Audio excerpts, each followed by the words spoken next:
Bonsoir à tous, merci de nous rejoindre dans cette édition d'information dont voici le sommaire. À la une de cette édition, la RTG bientôt mise à contribution dans le cadre du programme École à la télé. Le projet sera lancé le 27 avril pour la reprise des cours. Au niveau de l'enseignement supérieur, il y a encore des préalables à remplir. Une tablette intelligente pour détecter des malades du Covid-19. L'appareil est doté d'une caméra thermique et d'autres dispositifs capables d'identifier rapidement des personnes porteuses du virus. À la baie, la situation sanitaire bouscule les habitudes sociales. Les cérémonies sont célébrées de façon très sobre. Pas de chaleur humaine, ni d'ambiance, plus rien n'est comme avant. Voilà pour les titres. Bonsoir à tous, mais tout d'abord la suite des élections à l'Assemblée nationale. Aujourd'hui, c'était le vote pour les autres membres du bureau exécutif ainsi que la mise en place des alliances. 3 blocs se sont formés. La majorité présidentielle avec 79 députés, le Rassemblement républicain qui en compte 16 et enfin l'Alliance patriotique avec 14 députés. En tout, on sait donc qu'il y a 5 vice-présidents, 6 secrétaires parlementaires et 2 questeurs. Plus de détails dans nos prochaines éditions d'information. L'école à la télé, c'est bien possible. Le projet va être mis en pratique le 27 de ce mois, dans 5 jours. L'idée, c'est de se servir de la RTG, entre autres, pour dispenser des cours à distance. Au niveau du supérieur, quelques rencontres sont encore prévues pour régler tous les détails, notamment le réaménagement des programmes. Amadou Touré. Pour sauver l'année scolaire 2019-2020, le gouvernement, à travers les départements en charge de l'éducation, multiplie des initiatives de relance des cours. Au ministère de l'Éducation nationale et de l'alphabétisation, par exemple, c'est un système nouveau qui est en cours de préparation. Il s'agit, à travers la RTG et Soul TV, de permettre aux élèves d'apprendre. Le système est soutenu par les 484 télévisions installées par Star Times dans les villages du pays. Star Times est heureux de lancer à partir du 27 avril 2020 les émissions pour les niveaux de CMD, du BEPC et aussi pour le niveau bac. Donc pourquoi cela? Parce que déjà dans le passé, Star Times en 2018 a procédé au lancement du projet d'accès à la télévision satellite pour 10 000 villages africains, au cours duquel la Guinée a bénéficié de les 333 sous-préfectures de la Guinée ont bénéficié de vidéoprojecteurs, des sources d'alimentation qui sont les panneaux solaires et aussi des vidéoprojecteurs. Un système d'apprentissage uniquement mis en place pour gérer la crise. Le rôle essentiel ici qui est à jouer, c'est celui des parents. Nous ne cessons de le dire, aujourd'hui, qu'on le veuille ou non, les parents deviennent une sorte de substitut de l'enseignant pour l'enfant à la maison. Donc le message des parents, leur action, leur accompagnement est nodal pour la réussite du projet. Donc nous aussi, de notre côté, nous devons continuer. C'est pour ça qu'on a ouvert cette semaine de communication pour sensibiliser, toucher toutes les cibles, parce qu'en fait, il y a les parents, il y a les élèves, il y a même les enseignants qui peuvent, de là où ils se trouvent, aussi appuyer, aider à ce que les enfants vraiment s'intéressent. Au même moment, une réunion a regroupé les cadres de l'enseignement supérieur élargi à la conférence des recteurs. Dans un débat ouvert, ces acteurs ont analysé les conditions d'une reprise sécurisée des cours dans les universités et institutions d'enseignement supérieur du pays. Il était important pour nous, dans la continuité de l'annonce qui a été faite d'un plan de riposte, de se concerter, de finaliser les concertations avec les universités sur des sujets prioritaires. Il s'est agi notamment de la question de la modalité du paiement des bourses. Nous savons à quel point les bourses sont attendues par les étudiants. Il était fondamental que nous finalisions et que nous concertions sur les modalités pratiques du paiement de ces bourses au titre du premier trimestre.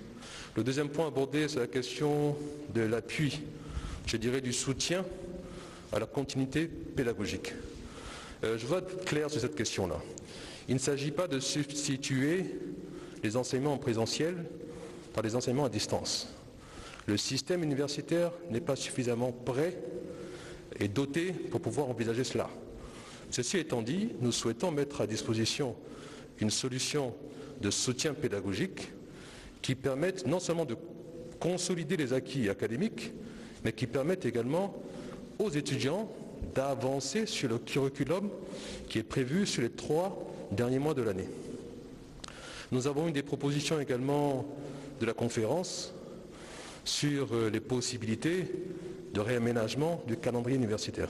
Ces différentes initiatives visent à éviter à l'école guinéenne une année blanche malgré le coronavirus. Des médicaments mis à la disposition du ministère de la Santé, c'est un don du département de l'administration du territoire à travers l'ANAFIC. Les produits sont destinés aux 152 postes et centres de santé du pays, une façon d'aider les collectivités à renforcer les barrières sanitaires. Mohamed Lamine Camara.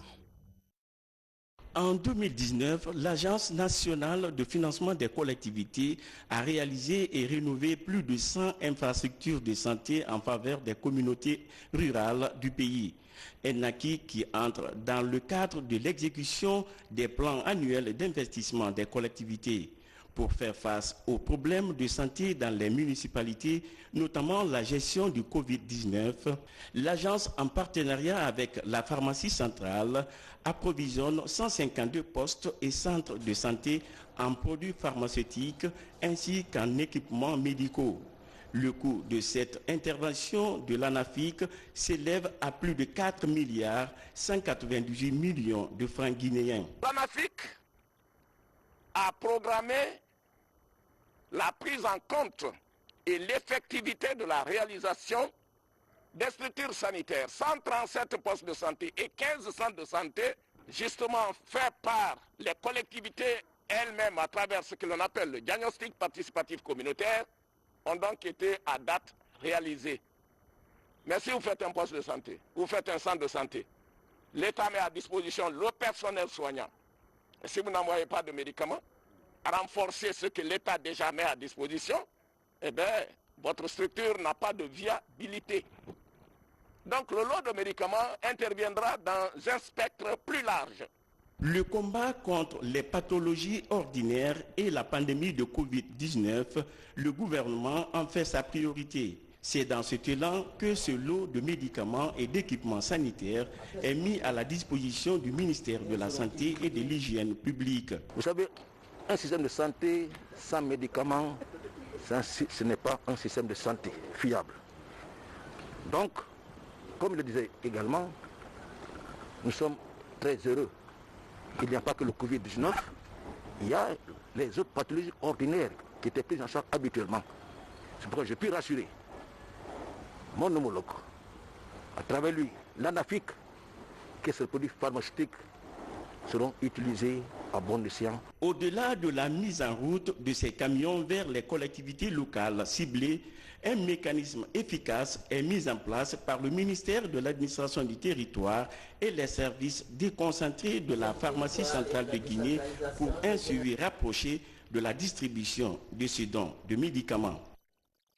Depuis l'appel à la solidarité du chef de l'État pour faire front commun contre le Covid-19, les contributions s'enchaînent.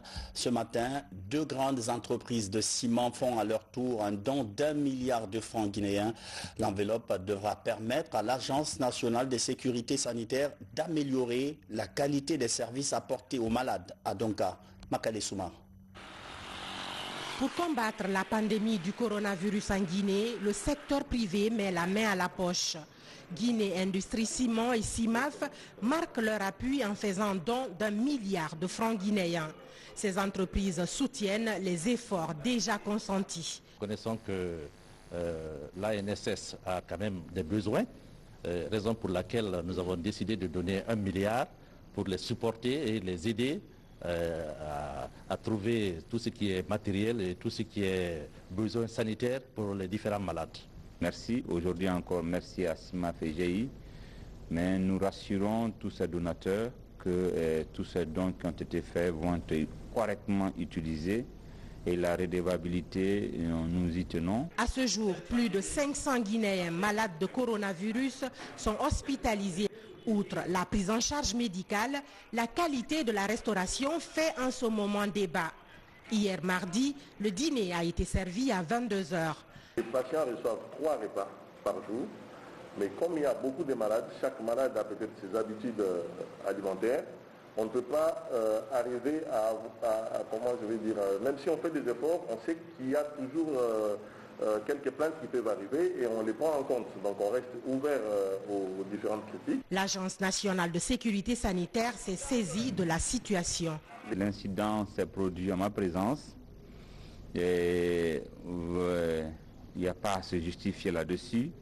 Mais nous promettons que dans les jours à venir, vous m'avez vu que je disais que je courais pour la Donka sur l'instruction du président de la République, que tout doit être fait pour que les personnes soient traitées convenablement. Nous n'allons pas entrer dans le détail, mais nous vous promettons que dès aujourd'hui, cela va changer. Et ce n'est pas les moyens qui manquent, mais il y a eu un petit problème d'organisation. Donc c'est notre responsabilité de faire face à tout ceci. Et nous vous promettons qu'on va changer cela. Ceux qui ont déjà précédé GI et CIMAF, merci. La lutte contre une pandémie est toujours coûteuse. Cette contribution d'1 milliard de francs guinéens de ces 2 géants du ciment en Guinée vient s'ajouter aux autres déjà perçus par l'ANSS afin de lutter efficacement contre le Covid-19. Et en parlant de gestion de la prise en charge, le sujet a été évoqué aujourd'hui par l'une des voies les plus autorisées, celle du chargé du suivi et de l'évaluation de la prise en charge des malades. Il nous explique le mécanisme de gestion. Suivez. Intervention, je parlais concernant Alima. Et aussi, il faudrait que la population... Dans le cas, les patients sont physiquement séparés. Il faut que vous retenez ça. Les patients suspects sont séparés de ceux qui sont confirmés. Il y a la salle d'isolation de tous les suspects, il y a la salle d'isolation de tous les confirmés. Mais concernant les confirmés, eux, ils sont séparés en 2 zones. Il y a les confirmés qui sont asymptomatiques, qui ont peu de symptômes, et il y a des confirmés qui ont assez de symptômes pour bénéficier d'une assistance respiratoire ou la réanimation. Donc eux, ils se trouvent dans une zone très spécifique pour que l'équipe médicale des réanimateurs ou des médecins de soins intensifs puissent leur donner des soins appropriés. Concernant notre capacité de lit, peut-être que vous avez entendu à travers les médias, nous avons prévu un total de 600 lits à Donka. Les 600 lits sont en train d'être occupés par les patients. Je vous ai dit tout à l'heure que nous avons 217 patients qui sont hospitalisés. Les 217 patients hospitalisés, entre autres, nous avons 41 cas suspects. Il y a 164 cas qui sont sûrement des cas légers et 12 patients qui se trouvent dans un état gravataire, c'est-à-dire que dans un état grave, pour bénéficier des soins de réanimation ou d'une assistance respiratoire. Donc au regard de ces 217 lits qui sont occupés par ces patients et que nous avons prévu 600 lits, il y a une différence et il y a un manque à gagner, ce qui fait dire que les patients pourront être hospitalisés, continuer à être hospitalisés à Donka. Alors pour faire le point complet de la situation, depuis la déclaration de la maladie en Guinée jusqu'à maintenant, le pays a enregistré en tout 761 cas confirmés, 6 décès et la bonne nouvelle, 164 cas de guérison totale. Actuellement, 591 personnes sont hospitalisés et sous traitement. Au centre de la prévention, au chapitre de la prévention, il y a cette tablette intelligente dont on vous parlait dans les titres. Elle permet de reconnaître tout de suite des personnes porteuses du virus. L'appareil est doté d'une caméra thermique. Mais comment ça marche? Reportage de Ali Badra Kondé. C'est la dernière invention de Montaga Keita, une tablette pour aider à vaincre le coronavirus. L'idée de concevoir une tablette médicale l'a toujours fasciné. Avec l'avènement du coronavirus. Il accélère ses recherches et met au point un instrument unique capable de livrer 3 éléments d'information majeurs à la fois pour connaître le malade de coronavirus: la température du corps, le rythme cardiaque et le niveau d'oxygène dans le sang. Cette tablette s'appelle le Health Scan, le scanner de santé. C'est une tablette qui est utilisée en général pour être très mobile par les médecins pour ausculter les patients à distance. Et elle avait été faite à l'origine même pour des forces armées, par exemple, pour aller dans des endroits détachés comme en montagne et pouvoir ausculter un soldat, par exemple. Mais lorsqu'on a eu le Covid, on a très vite retravaillé cette tablette pour qu'elle soit utile pour lutter contre le Covid, parce que là, nous sommes en guerre contre un virus invisible. Alors cette tablette, elle est très simple. C'est une tablette déjà tout-terrain qui résiste à la pluie, même aux chutes de plus de 1,80 m. Et dans cette tablette, nous avons une caméra thermique aussi qui nous permet de scanner sur le corps humain la partie la plus chaude. Parce qu'en général, une erreur est commise. Lorsqu'on utilise le thermoflash, on pointe sur le front. Mais lorsqu'un individu sort d'un avion ou d'une pièce climatisée, le front peut être plus froid. On peut avoir des températures de 34 degrés ou de 35 degrés, ce qui n'est pas la température du corps. Avec la tablette, je peux vous voir en image thermique, cibler la partie la plus chaude du corps et obtenir une température beaucoup plus réelle qu'avec le thermoflash. Avec sa dernière trouvaille qu'il surnomme tablette, Muntaga Keita est persuadé qu'elle peut contribuer à stopper la propagation du virus en utilisant notamment à grande échelle dans les lieux publics, par exemple. La tablette, la caméra thermique et le capteur ont été assemblés par nous. Bien sûr, les matières premières, nous les acquérons à l'extérieur. Cette tablette, tout le design a été fait par nous, assemblé par nous, et le logiciel a été fait 100% par nous, développé par nous. Nous avons pris une semaine où les ingénieurs informatiques, les développeurs ici se sont tous mis ensemble. On a fait une sorte de task force où on a développé ce système très vite, utilisé cette tablette, les capteurs, intégré tout le système. Et là, nous avons une technologie qui n'existe nulle autre part sur cette planète, sauf en Guinée. Et ça a été fait ici. On peut l'utiliser très vite pour trier surtout les populations à risque. Mais il faut aussi noter que pendant que les personnes sont hospitalisées, cette tablette peut être utilisée par les infirmiers tous les jours pour ausculter le patient, pour savoir si leur état pulmonaire s'améliore ou ça se détériore. Et pour savoir à quel niveau, à quel moment exactement, il faut intuber le patient avec le respirateur.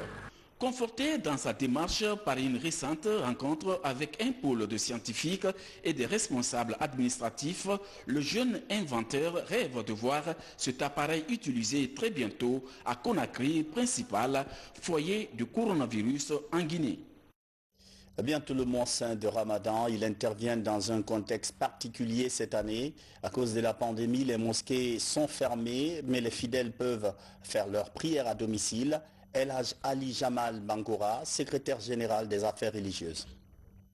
On lance un appel à tous les chefs religieux dans la Guinée profonde pour consacrer leur temps pour l'observation de l'une pour commencer et début du mois de Ramadan. D'autre part, on avait fait comprendre à nos chefs religieux de renforcer et insister sur le respect des dispositifs sanitaires pris pour stopper la propagation du coronavirus. Notre religion, l'islam, a beaucoup donné importance à l'observation de l'être humain, à la sauvegarde de l'être humain. Cet virus dépend du regroupement et on avait fermé les lieux de culte. Alors, devant les 5 prières qui est essentielle, indispensable pour un musulman, les prières collectives du Ramadan n'ont pas cette importance comme les 5 prières. C'est pour cela qu'on avait dit que la sauvegarde de l'être humain est prioritaire, indispensable pour les fidèles musulmans. On les dit d'observer les prières dans leur maison pendant le mois de Ramadan. À l'Abbé, plusieurs habitudes sociales également sont perturbées par la crise sanitaire que vit le monde. Toutes les pratiques ancestrales qui faisaient le charme de la vie en société sont à l'arrêt. Aujourd'hui, les célébrations sont rendues nécessairement sobres. Falilou Diallo.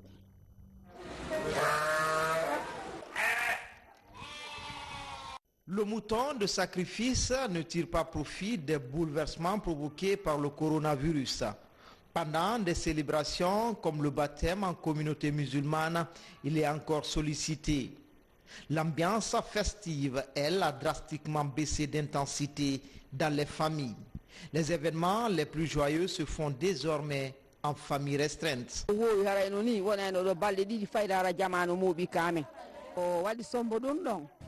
Habituellement, passons des jours à célébrer nos baptêmes.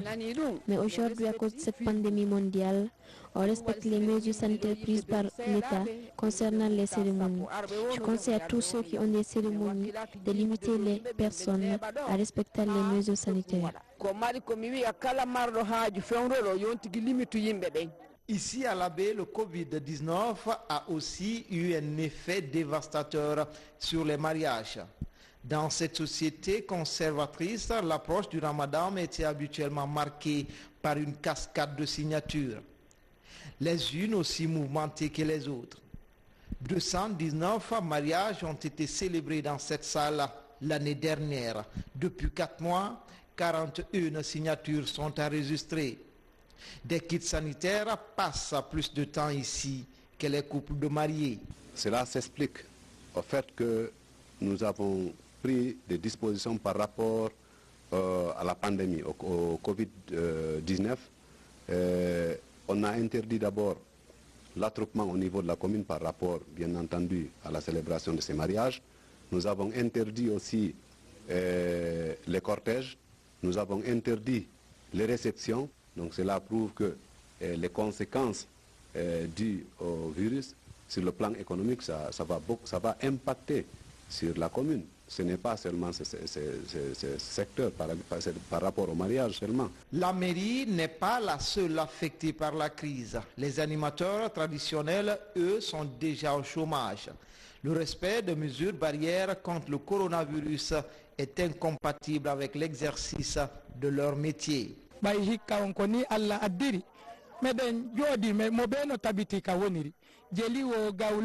peut rien contre la volonté divine. Nous Djeli, Gaulo, artistes traditionnels, souffrons beaucoup. Aujourd'hui, à l'absence de mobilisation sociale, baptême, mariage, et même les mosquées sont fermées. On n'avait jamais vécu ça auparavant.